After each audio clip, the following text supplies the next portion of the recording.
Andrew, what do you think of Bonnie Blue sleeping with 1,057 men? It's gross. How honest should I be out of 10?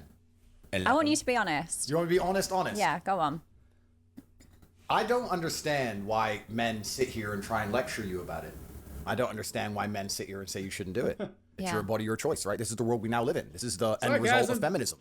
You are the perfect end result of feminism. In the world I believe in the conservative, traditionally masculinely ruled world, a man would be in charge of his daughters until they're handed over to their husbands or boyfriends, and there would be a degree of masculine guidance. But feminism didn't want that. You know, women complained that men don't want to get married. We did actually want to get married when we got obedient virgins, but they disappeared, and they complained about the patriarchy, and they were tired of us giving them a house to live in and kids to raise, and they wanted to make their own choices. So she's making her own choice. That's a fact. Wait, I guess it depends on which version of feminism and how far back you go. Wasn't it about voting rights at some point? I gotta brush up on my history, but I'm pretty sure feminism initially started out as something good, and then eventually is just because these movements, they need to die at some point, right? Like, think about it. You start a movement to go to a particular place and get a particular result. When you get the result, the movement should die, right? It's because otherwise they just have to keep on finding new things to be oppressed about, new things to be upset about. Like, feminism should have died like a while back. Once they got equal pay and, you know, equal opportunity and the right to vote, like, that's, like, you probably should have left it there. But they had to keep coming up with things to be upset about. And now we've devolved into where people think that sleeping with 1,000 people is actually empowering. Like, that's kind of ridiculous. And by the way, guys, yeah, whatever. Fantastic thing. It's crazy. I actually have a lot of respect for you because you own it and you're honest about it. What if it was your daughter? Well, that won't happen. But she's her own person. I never said my daughter's her own person.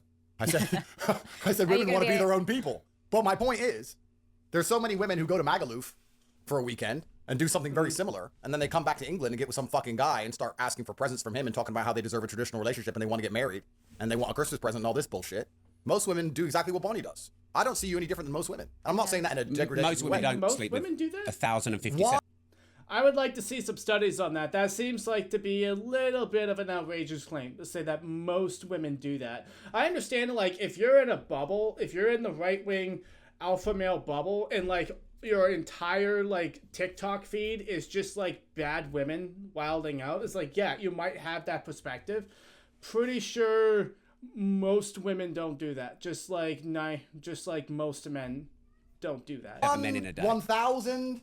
Does it fucking matter? I think it does. I don't really think it does. It does. It's all disgusting to me. If I met a woman and she said, I just sucked a dick yesterday, I'd say, well, I find you repulsive. I don't want to sleep with you. Goodbye. What, so you're only going after virgins? Well, it's not about only going after virgins, but I think if you're But didn't Andrew Tate run a porn site? Didn't he write? Didn't Andrew Tate run some sort of porn site? So, like, why is he disgusted by it? You know, like that. Like, I mean, I understand people could change. If he changed his ethics and he changed who he is, that's fine. That's great. You know, I despise pornography and everything that he did to build his wealth, but I'm not saying people can't change. I'm not saying people can't be forgiven, but it seems like he never really asked for forgiveness or never really changed he sort of just brushed off his past, you know? a straight man, the idea of having a bunch of men fuck a woman that you're with is pretty repulsive. But everyone has a past. But see, this is the kind of shit white people say. I don't know what's wrong with you people. Everyone has a past. That's not acceptable. In fact, let's analyze that. Everyone has a past. You're right. Everyone does have a past. It's true. But isn't the primary objective of a man to find a woman with as little past as possible? Would you argue that's one of the precursors to finding a wife? Considering that wives were supposed to be virgins. This was the deal. The reason I'm proud of Bonnie, and I am genuinely proud of you, I like Bonnie. I like what she's doing. Because the deal was... You're not, like, contradicting yourself here. In what way? Well, you're proud of her sleeping with 1,057 guys, but women should be virgins. No, I'm saying that the social contract, the construct of society that made family function, was women were obedient virgins, and they found a man who provided for them, and they listened to that man. Women have then said, we don't like the patriarchy, we're tired of being provided for, we're tired of being taken care of, we don't want to listen to anybody, we want to make our own decisions. I feel like the social contract was a little bit more complex than that. He completely left out the responsibility that was on the man's side as well. And also it depends on which source you're going to. Like if you're going to a religious source like the Bible, then the contract is actually men don't even look at women that aren't your wife. Men stay a virgin until you're married. And men die for your family and die for your wife. Give up your life. give up your career pursuits and focus on your ministry to your family, right? And so, yeah, he seems to only be taking like half the equation and building his entire argument on that, while sometimes ignoring the other half. It depends on where he goes with it, but we'll see. That was women and feminism that ended the traditional family unit, and now women can make their own decisions. So I'm glad that Bonnie's making her own decision. Yeah, but people say I take women back 100 years. I'm like, no, I'm the clear example of how to be empowered. I use my body. I do what I want when I want. And this is the thing you've been banging on about for years. And when I get hate, like when I click on the comments of these women that are like, oh, you're taking us back 100 years. Then in their bio, it says stay-at-home mom of 2. I'm thinking, what the fuck was you rooting for? That's because right. you have just stayed That's at right, home. Bonnie. See, this is the future. Yeah. This is the future. This is fantastic. It's exactly what Western society is headed to. So why are we going to sit here and pretend this is not? Why are we going to sit here and pretend that most women who go on girls' holidays aren't doing something similar to what Bonnie does, just because it's not on camera? Why are we going to sit here and pretend that these men who walk around with their wives in the pub in England, they're like, oh, my wife, yeah, everyone has a past. Oh, no, she's done the same shit. What's the difference? Who gives a fuck, right? We're either going to care and accept that women are judged on their past and judged on their innocence and judged on their naivety and judged on these things like it used to be, or we're going to sit and say it doesn't matter, everyone has a past. Well, if everyone has a past, everyone has a past. Who gives a fuck? Does it really matter? So anymore? What would you do if it was your daughter, though? But why are you asking impossible questions? Well, it's not an impossible question. Of course it is. It's How? not an It can't impossible happen. question. But anything can.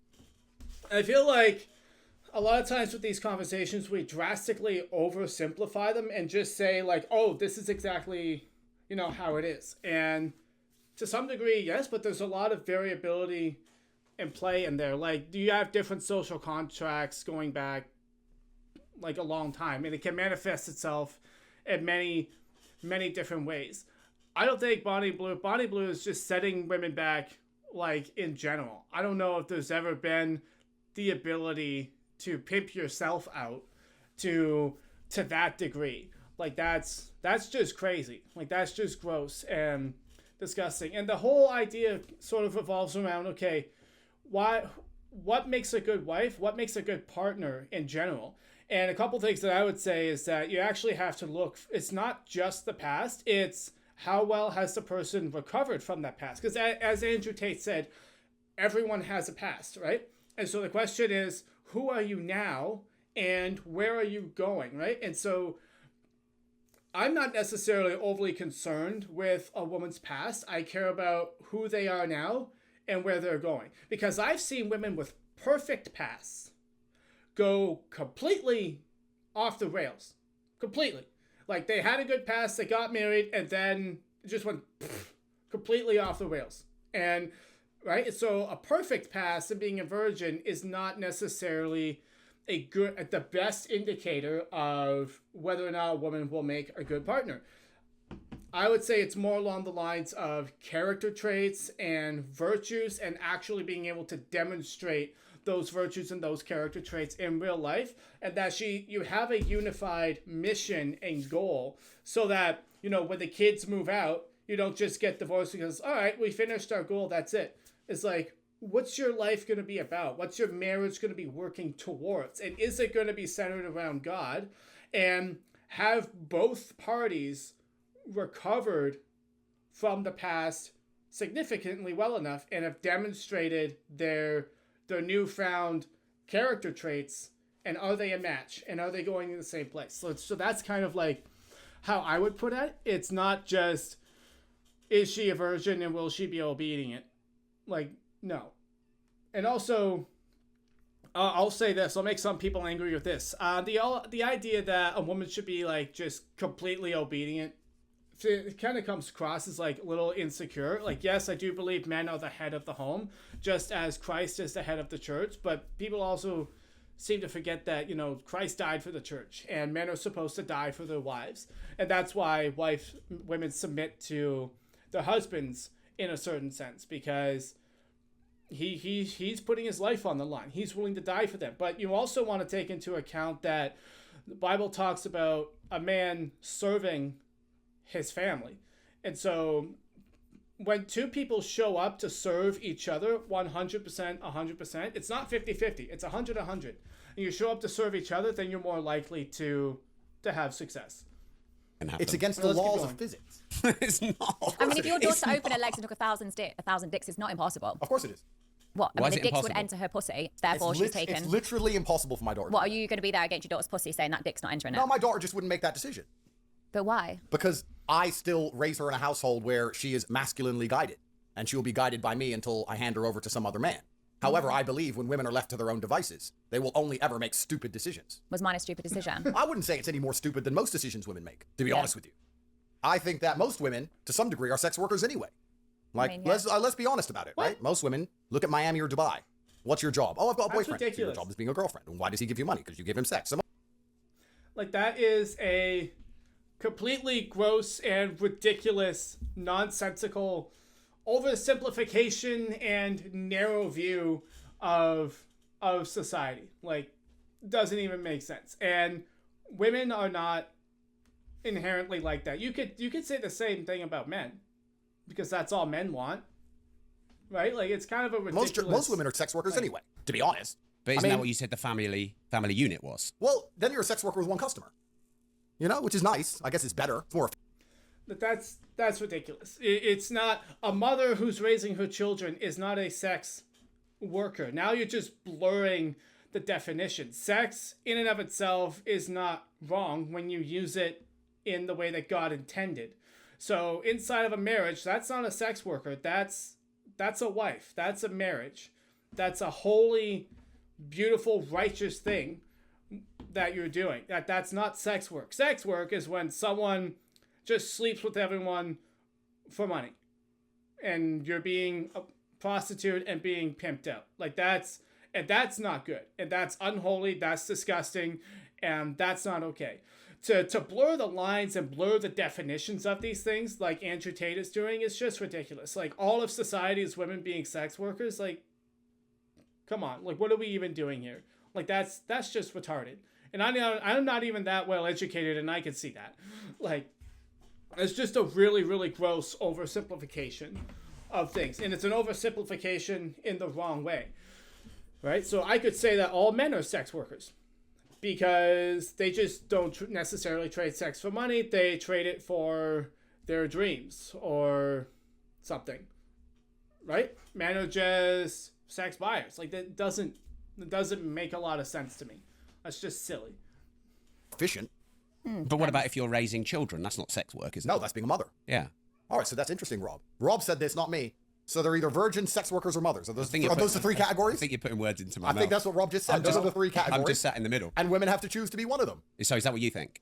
I think that when a woman becomes a mother, she has a purpose. And I think that women should be having children as soon as possible. And I think it gives their life a direction. And I think it's the most important thing to preserve society, especially if you want to talk about geopolitics and talk about race and all of these things. If you want to have a country that looks like the country it used to be, you need to have the original people from there having children. I think all of that is true. Absolutely. I think every day a woman goes without having kids is primarily a waste of time. But once again, what does it matter what I think? Rob, I've given up. Rob, I've given up trying to save the world. I've given up. No, Rob. I've given up. Haven't. I've given up. So again, this comes back from a very weird over obsession with conservatives that have with the nuclear family. So I'll say, I believe the nuclear family is great. I was raised in one. I love it. It's awesome. But to sit here and say that our purpose in life is only tied to that is ridiculous. I, as a single man, am not, missing out on life and necessarily living below my purpose simply because I'm not a father. And the same is true for women. Women can do whatever they want. Okay? Sex work is not okay. And it shouldn't be allowed. It shouldn't be legal. Okay? I kind of lean in the direction that pornography should be banned. But to sit here and say that a woman who chooses to be an early child care provider or go into business and build a business is wasting her life, that's ridiculous. That's honestly ridiculous. And the Bible doesn't say that everyone needs to have children. Obviously, from a mathematical standpoint, most people should have children, and it's one of the easiest, most guaranteed ways to have meaning and fulfillment in life. But it doesn't logically follow that from that's the only thing, that's the only option you have. And no, the only options are not mothers or sex workers or whatever else he said. Like, you can be whatever you want. There's like a massive degree. Like, you could be a mom and a firefighter. You could be a CEO and a mom. You can be a dad and a CEO. You can be a dad and a police officer. You can be a pastor and a dad. You can be a priest and single. You can be a public speaker and a journalist and a mom, right? Your identity is not tied to just one thing. And I think it's completely ridiculous to restrict women to just those things. Is motherhood important? Yes, absolutely. We should absolutely encourage it. I believe that the nuclear family should be given tax breaks and supported and encouraged and celebrated in every way of society. The issue that I have is when you take a good thing and then you go super radical on it and just say, hey, if you're not doing this, you're a sex worker. Right? If you're not married and having kids at the age of 19, you're just a sex worker. You're wasting your life. Like it goes from being reasonable to stupid. And that's what Andrew Tate is doing here, in my opinion. So, been up on misogyny and all this shit. No, you haven't. They attacked me with the Matrix. They keep throwing me in jail. I am now all for women empowerment. I think women should run around fucking as many men as they want. I like what Bonnie's doing. She's getting the bag. She's getting rich. Though. Most girls out here don't want to have kids. They just want to get Birkin bags and Instagram likes. Good. I'm a feminist, a pro-feminism.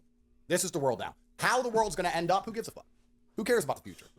See, women go around, use sex to their advantage, then are happy to cry about it straight away. Saying, oh, we took advantage of me. And it's like, you're the one that wanted to do sex to have like the job promotion, or you're the one that wanted to have sex to get more attention or try and be more liked. But then they cry about it. And that's what I get frustrated about. And even with porn stars, like people in my industry, they'll do this for a few years, get the money, get the boob jobs, get the house. And then suddenly they go, oh my God, I was forced into the industry. Oh my God, someone took all my money. Have you ever considered a job as a lawyer? Because I could do with you. You're 100% right. So this is the false dichotomy of society, right? So this is the reason when I said I like what Bonnie does, because Bonnie completely 100% owns what she does, and she says it's my decision. And I've seen people try and lecture you. I've seen people sit there and try and lecture you and say like, oh, but you're a creature of God and you shouldn't be doing this. No, you should do whatever the fuck you want. Exactly. It's up to you to do whatever you want. And you're not saying anybody tricked you into it. It's your decision. And let's be honest, when they talk about taking women back 100 years, let's actually be very honest here, Rob. No disrespect. No disrespect. There's always been whores.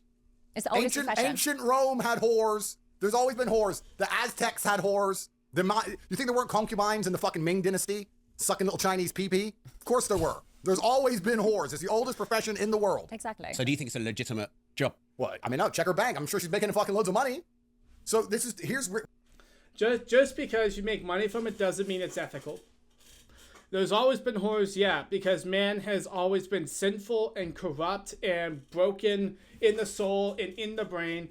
And that's why we need Jesus. Hey guys, if you're looking for another YouTube channel to encourage men to discuss what it means to be masculine in the modern world, hit the subscribe button. This is going to have to do it for now. This is going to be part 1 of my reaction to this interview.